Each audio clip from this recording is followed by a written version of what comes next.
Chris, Yes, come in. thank you very much. Thank you. Well, I didn't get to do this. No, when you Whoops. put your head down, Yeah, we'll come do. in here for a second. Okay. So when you came on this aeroplane 50 years ago, Yeah. you sat back there, right? Yes. In the cabin. Yes. So we don't normally do this for the public, but Okay. special opportunity today. Fantastic. I'm going to invite you to sit in the captain's seat. You didn't do that 50 No, I years ago. didn't. Right. Brian Trubshaw, I believe, was sitting there. So mind your toes, Okay. and then if you swing your seat yourself Okay. through here, keep your head right down, Yeah. and you can always tell a Concorde pilot when you meet one because he's got dents in the top of his head. Yeah, I can believe it. So I'll pull that forward Okay. now, and then that's it. How about that? Yeah. And this is it. So you were last on board this aeroplane as a 14-year-old schoolboy. As a 14-year-old schoolboy, 50 years ago to this very minute. Yeah, Yes. yeah. Absolutely incredible. I can't explain how special this is to be able to come back. It's just amazing. It is Just amazing. incredible. Well, welcome. This is the flight deck that you probably got a glimpse of, but you just certainly didn't come in here 50 Yeah, years I think ago. we'd have glimpsed it as we sort of Yeah. embarked or disembarked, but Yeah. no, it was. It's I've seen photographs of it, but it's just stunning. Yeah. So Brian Trubshaw was sitting in that seat Right. when you did your flight Yeah. 50 years ago today. Yeah. Peter Baker was probably in this seat. Right. Peter Baker was one of the other test pilots. He did Delta Golf, this aeroplane's very first flight and its very last flight as well. Right, And okay. we all miss Peter Yeah. here at Brooklands. Yeah. So this is it. The aeroplane in service had two pilots. I was a first officer. I Yeah. sat. This was my seat. Yeah. I never flew this very aeroplane, Okay. and the captain sat there, of course. And back Yes. here, the vital member of the team, the flight engineer. Engineer. Yeah. Yeah. So the instruments, the same instruments in front of you as are here. Yes. There's a column of instruments for each engine, each of the four engines there. Yeah. Yeah. These are the throttles, and as you've just seen, having enjoyed the Concorde Experience here at Brooklands, Yeah. they're the reheat switches Yes. that go on. We use those for takeoff Yeah. and to go through the sound barrier, of course. Fantastic. You're seeing the nose and the visor in the fully raised position right now. Yeah. So it acted as a heat shield. As you just heard, the temperature on the nose will get up to 127 degrees centigrade. It's minus 60 or minus 70 Yeah. outside. Mhm. And so it works as a heat shield, keeps us comfortable in here on the flight deck. But all that in front of this glass here goes down. Yeah. Goes down to 5 degrees for taxiing and takeoff, and further for down landing, to I 12.5 degrees for landing. I suppose more for landing because you're coming in at So the we've end. got our nose up altitude is 10.5 degrees. Right. So if the nose was in this position on the approach You to wouldn't land, see. we wouldn't be able to see No. the runway. No. We did practice landing it with it stuck in the up position Bit in the tricky. simulator. Yeah, those ways of doing it. And it's controlled by this switch here. Oh right. Okay. So that switch there that controls that the pitch of brings the it nose. down the visor first of all down to there, Yeah. then the nose to 5, Okay. and then all the way down to 12.5 Okay. degrees. Okay. So yeah, that's how we controlled that. Fantastic. Control column for each of us, of Yeah. course. 3 navigation computers. Yeah. And as you've just heard, the whole aeroplane would grow by about 12 inches, so about 8 inches Yeah. in flight. Right. And that was most evident, as you heard David, our tour guide, explaining earlier on, just back here, where the flight engineers panel meets that bulkhead, it's flush up against it. Okay. In Yeah. supersonic flight, the expansion is such you can get your fist in there. Oh, right. So it's dead true that on the last flights, when the aeroplanes were going to the museums around the world, the flight engineer or one of the pilots put their hat in there in supersonic flight, And just knowing couldn't that get it it would out. be crushed. It was done deliberately, Oh right. knowing they would be crushed. And if you So go there is into- one of the aircraft Yeah. in a museum somewhere with, there's at least with 3 a hat. with Oh hats. in. really? Yeah, yeah. I That's understand one of them, a cleaner or somebody's been in and thought, "What's that doing?" And just taken Try it to out. put it out. But this was the clever bit. The flight engineer who sat here. Yeah. There were only ever 57 flight engineers in British Airways who flew Concorde in the whole 27 years Gosh. she was in service. So Yeah. they're a very rare breed. Yeah. I had to know how to work that panel as well, Yeah. and I could still tell you now what every switch knob and dial does. There's a lot of on them. there. Yeah, yeah, But hey, you were 14 when you flew on this aeroplane. I was, and I loved aircraft at the time, and I used to, because my parents were based in Bahrain, they were there for 25 years. I was at boarding school, so I used to fly out every holiday to join them. And on this one occasion, Dad had indicated that there were some test flights happening with Concorde, and he was hoping to be able to get a couple of tickets. And would I like to join him? Well, yes, please, Dad. So I flew out, and sure enough, he got hold of these tickets. And 50 years ago today, I was standing on the apron in Bahrain, and it must have been about 40 degrees with 100% humidity, because that's what they were testing, And I remember boarding the aircraft and sitting roughly where I was. I can't remember the exact seat numbers, but where you sat? Roughly where I was. I had the window seat, and a British Airways crew were looking after us. We were then given questionnaires. We were told that we're going to be on the ground for at least an hour and a half with engines running, engines not running, ground power units and different things, which is what happened. So we were on the aircraft before at least an hour and a half, and in that time answered about 4 questionnaires over that time, and then off we went. Yeah, brilliant. We're going to talk more about that when we get upstairs. Sure. And but listen, this is the flight deck. You didn't see it 50 years ago. I'm You're here to see it, to experience it today. Delta Golf as well. Brilliant. We're going to. And she's exactly as you remember. I trust. Absolutely. Because it was this livery of one of the earlier liveries.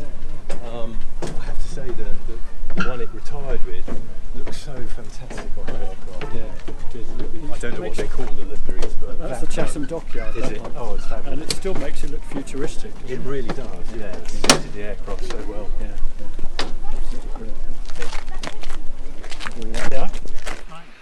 Chris, very good afternoon to you, and welcome to Brooklands. Thank you. Not only welcome to Brooklands, welcome to a very special room here at Brooklands.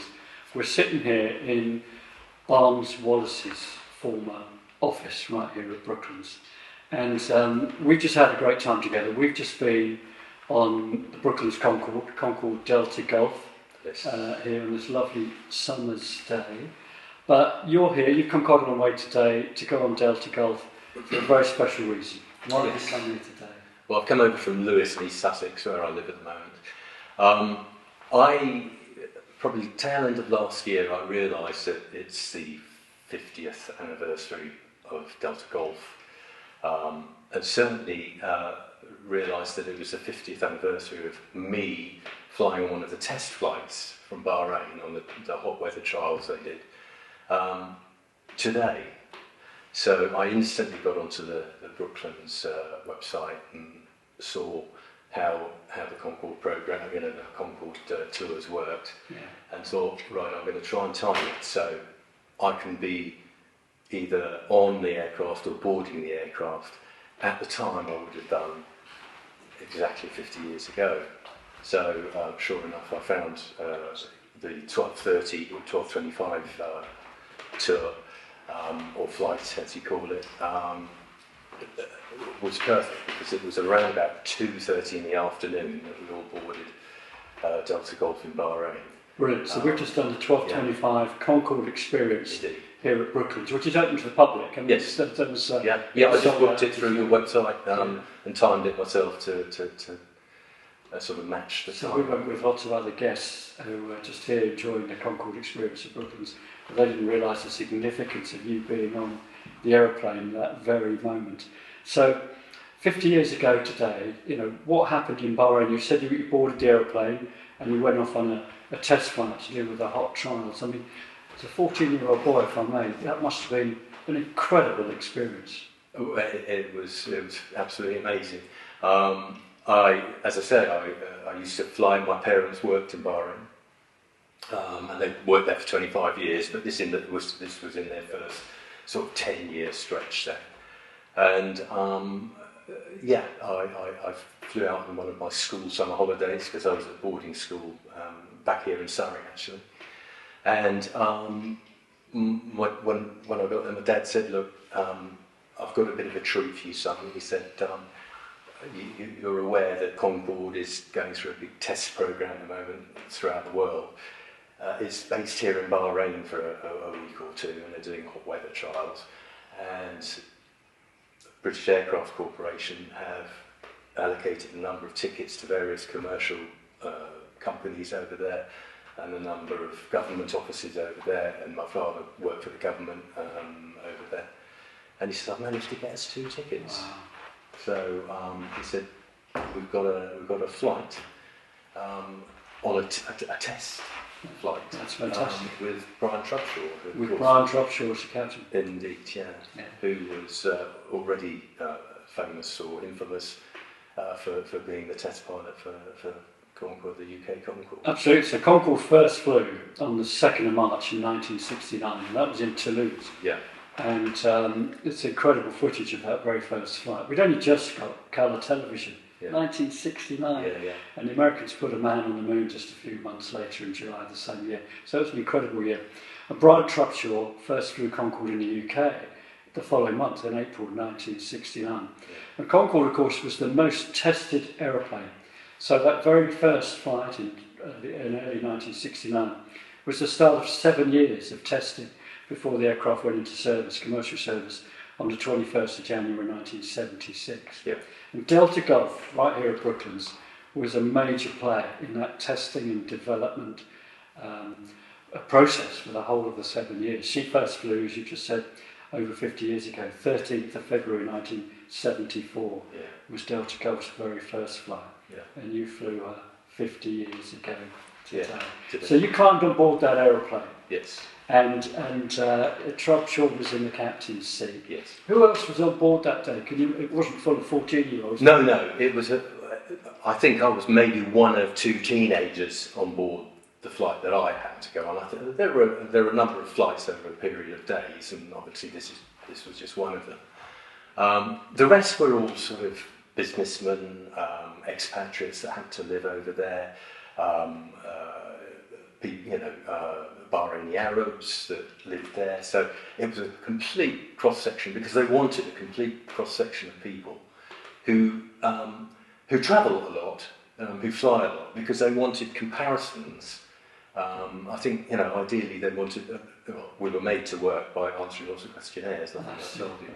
So, they wanted a cross-section of people to honestly answer questionnaires, questions about how the whole flight, being on the ground, the actual flight, and so on, throughout the sort of 4-5 hours. You weren't your ride, it wasn't just a jolly, you were there with other passengers. Yes. So as well as developing the technical side of the aeroplane, yes, they wanted to make sure that it had the right passenger appeal. Even at this early stage, yes, 2 years before it went into commercial service, they wanted to take people up on board the aeroplane in passenger seats and see how it felt. That's right. Wow. Yeah. So I've flown Concorde, and I remember my very first takeoff on Concorde. I certainly wasn't 14. Yeah. So when you sat in that passenger seat, I think you said it was on the left-hand side there. I was on the left-hand side. The seat you've just sat on. more or less that I sat on. 50 years later. Yeah. So as a 14-year-old boy, what was that takeoff like? It was unlike anything I'd experienced, because flying out, I used to fly out, for my school holidays. It would be sort of the commercial aircraft that were flying at the time, like VC-10s or Boeing 707s and so on. But it was loud, but my goodness, the thrust just took over. And for me, it wasn't too loud, because it was just so exciting. And I just remember, I told you we sat on the runway for an hour and a half answering questionnaires, but when we finally thundered down the runway and took off, it was like something I'd never experienced before. Were you pushed into your seat? Yes, yeah. The G's seemed to be more than I'd experienced on any other aircraft. Because Concorde always takes off, or took off, with full power, with reheat, those afterburners. Which you can see when it's flying away. Absolutely. any conventional aeroplane Yeah. uses reduced thrust, only the thrust needed Right. to take off, Yeah. given the weight of the aeroplane. Yeah. So it's always full power reheat. You experienced that Yeah. for the very first Yeah. time, Yeah. 50 years ago today. Unbelievable. Yeah. So you've just done the Concorde Experience Yeah. here at Brooklands. Yeah. So how did that make you feel? Going, you know, what did the takeoff feel on that? To be honest, it made me quite tearful because it did take me right back to the time. And I was thinking, actually, it was at this time I was on board with my dad sitting next to me, passed away 9 years ago. It was all quite surreal in a really good way. Yeah. But I won't deny a couple of tears I saw when I was watching the video. Yeah, I saw them. We won't give too much away about that Concorde Experience you've Okay. just been through, because hopefully, you know, many people will come and enjoy it for Yeah. themselves. But I saw the emotion in your face. You were very quiet for a little while. Yes, yeah. Well, I was trying to stop stop the tears. Yeah, it's quite something, isn't it, that Concorde Yeah, Experience? it was. So once you were airborne in Bahrain 50 years ago today, where did the flight take you? So we took off from Bahrain probably about 4 in the afternoon, and we flew. We sort of tracked over the Emirates. We started to fly sort of southeast, I suppose, over the Emirates, over the Gulf of Oman, and then we over the Arabian Sea towards Pakistan, and we flew down to around about Karachi, where we did a 180, and in that section of the flight we flew into the darkness. We saw the sunset and we flew into the dark. We did a 180. Brian Trutchell said, look, we're obviously at twice the speed of sound.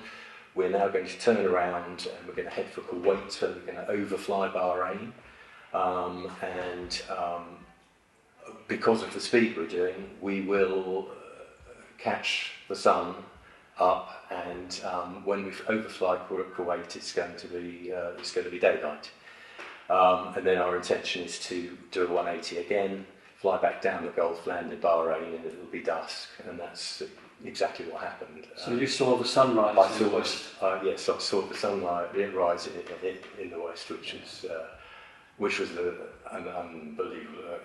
Not many people have managed to do that in one flight. The flight was 3 hours, 3 hours and 8 minutes, 2 hours something with it supersonic, and in that we flew into the dark, turned around, flew back into the light, and then landed at dusk again. Wow. We used to fly the Concorde out of Heathrow, of course, to New York in the spring and the autumn when it was dark, the evening flight. We'd leave at 7 o'clock, it was dark, and we would be flying faster than the Earth was rotating, and experience that sunrise in the west, which people won't see again.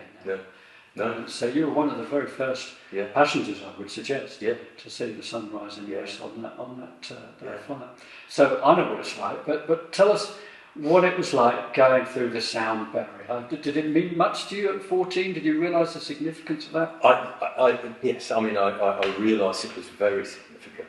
And we were briefed once again by the captain, who said, you're likely, obviously, we watched the video on the flight that we just done, and it very accurately tells the story of how it all feels. And he said, you're more likely to to feel, you're not going to hear anything really, which surprised me, because you always hear, it's breaking the sound barrier and the sonic boom. I suppose the aircraft cabin is a bit noisier than your regular aircraft, so wasn't aware of that. However, he said you'll probably feel a judder when going through Mach 1, less so going through twice Mach 2. And it was exactly that. Because we'd have been, I can imagine missing it if we hadn't been told, okay, look at the dial, we're going to be going through, you may feel, or you should feel a slight jerk or judder. And sure enough, there was a little judder, and that was us going through Mach 1. And equally, when we went twice the speed of sound, it wasn't as much, but so that was I was told to listen and feel out for it. I used to operate charter flights, and we'd take 100 passengers on a supersonic experience around the Bay of Biscay, for example. and I'd be in the door as they got off to say goodbye. And I remember, and this happened more than once, seeing a passenger who looked a little disappointed. And I said, what's the matter, sir? You look a bit disappointed. And he said, well, I thought it'd be more exciting than that. It was a bit of a non-event. And I said, that, sir, is the clever bit. That's the whole point. Yeah. That's what it's all about. So you must have been one of the first passengers to go. I mean, the airplane had been flying for 69 and 69, but they didn't take many passengers on those test flights. No. So the fact you were one of the very first passengers, yeah. And I've looked at the flight manual that the pilots had for Delta Golf. Right. And included in that were instructions for the pilots' pressure suits and helmets and escape modules that they had in the very early days, the very early test flights. Yes. They had, they didn't, to go through the sound barrier, they were kitted up. Yeah. And you think not long before Concorde flew, Chuck Yeager went through the sound barrier. And to get through the sound barrier, you had to be in a test experimental or a military aeroplane. Yes. And there weren't many of them. Yeah. And here you were, one of the first, riding in an airline, and it was a non-event. Yeah. So you actually went slightly faster than Mach 2. Mach 2 was the cruising speed of Concorde in commercial service. But you went a little faster than Mach 2. Tell me about that. Yeah, my certificate tells me they were obviously maybe pushing boundaries because it was a test flight. We met at Mach 208, I think it was, which was pushing, 3. Yeah. But I think nowadays, or when it went into commercial service, it was deemed that the best speed would be just over Mach 2. Yeah, we were limited to Mach 2 and 60,000 feet, but the aeroplane did go a lot higher. Did it really? During its test. I think we were 59,000 feet. Yeah, and that was just because the length of the flight you were on and the temperature outside. Yeah. But we wouldn't go above 60,000 feet in commercial service, but it did in testing and development go a lot higher and faster than 2.08 as well. It did quite a lot more than that. Yeah. So it's capable of doing a lot more. Yeah. Than that.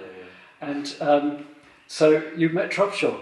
I met Trubshaw. I think we all shook his hand as we either boarded or disembarked. I can't remember now, but I do remember shaking his hand. Absolutely. Yeah, so that was, and I always remember many years later him being a question on Trivial Pursuit, and I'd always get that one right. Who was the first test pilot, British test pilot at Concorde? And it was absolutely fantastic. And so to be back here today, 50 years after flying on that very aeroplane, was something very special. Very special, very special, especially as I managed to time it for the actual time of the flight 50 years ago. Yeah. And you brought some things to show me here, Chris. Yes. Tell me what you've got here. So here we've got, so this was obviously been in storage for a long time, so they smell a little bit story musty. But that adds to the effect. This was some information about the programme that the aircraft was going through, and it was the high temperature trials during the summer of '74. Okay. That's my name on that one. And that's just a summary of the programme. It was going from Bahrain. It was ground that they would be doing ground trials. Obviously, they needed passengers to a full load of passengers really to replicate a working aircraft, I suppose. Yes. So it needed to be full because they can do all these tests with hardly anybody in, but of course you haven't got all your passengers, which changes all the temperature and all the dynamics. It has a big effect on the air conditioning apart from anything else. Not just the physical flying of the aeroplane. Yeah. But I know in service, if we did have a full load, 100 passengers, the air conditioning would struggle a little. Yeah. Because of flying at Mach 2, the whole airframe gets hot, as you've seen, 127 on the nose. Yeah. Skin temperature is 90 degrees centigrade. 100 hot bodies in there. Yeah. Takes some. So obviously they wanted feedback as to how everybody felt. Yeah. And I think there were this then runs through the various tests, what they were testing. It was the air conditioning, ground and flight tests, and then. And onwards fuel system tests. That was all happening on the same flights.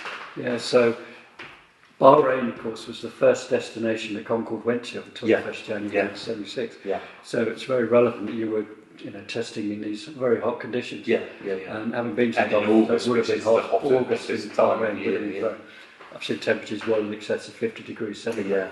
Yeah. So I'm reading here about testing the IDGs, the integrated drive generators, that they don't overheat, running on the ground in those conditions. So once you are airborne and away, the upper temperatures are fairly normal. In fact, they can be even colder in that part of the world. But than around here. But so they want to check the fuel system. Yes. And can cope with the temperatures. Air conditioning. There we are. So the air conditioning is used to cool the fuel. And so that's all part of it. The generators run off the engine, so they wanted to make sure they didn't overheat. Ventilation in the electrics and engine bays. And here we are. This is probably why you were an hour and a half or whatever it was. I was sitting on the ground. Because for a while we're sitting with a ground unit supplying the aircraft power, and then we were sitting probably for at least 50 minutes to an hour just with the engines running. And as I say, answering questionnaires on how we all. That's what this was all about. So that's what they wanted to Various find ground out. engine runs will be made to obtain further experience of the ventilation and cooling of the engine bays under high temperature. And I was reading about the cabin as well. So it's very important to make sure the aircraft could cope with temperatures. And then obviously I suppose with the engines and temperatures on the cruise. So this is a whole program that you were going to be doing that day, and I read it was over several days as well. It was over several days, so there were several flights, one flight a day over maybe 7 days. That's it. So they'd have fresh passengers each day, and obviously compile what everybody's. This is fantastic, and they were going on to Singapore after that, of course. That's right. And so this is brilliant, and you've taken really good care of that.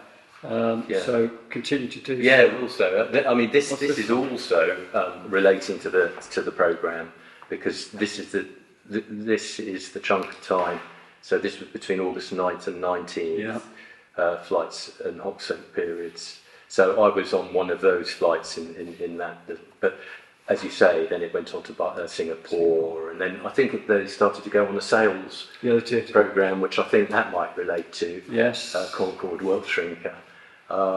But that is how the aircraft was when I flew on it. So I think I was told they were old VC-10 seats, but they certainly weren't destined for Concorde.